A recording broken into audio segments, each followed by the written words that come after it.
लष्करी कारवाईचं नेमकं स्वरूप काय होतं हे पाहूया ग्राफिक्सच्या माध्यमातून।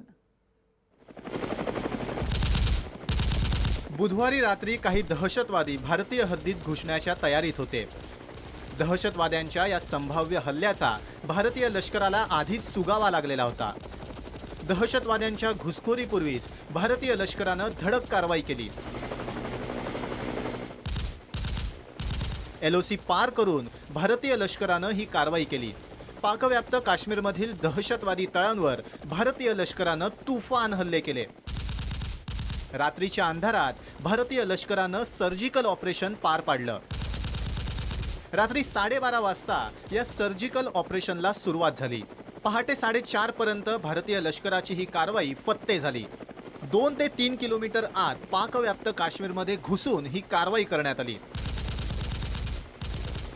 या कारवाईत 6 ते 8 दहशतवादी तळ उद्ध्वस्त करण्यात आले।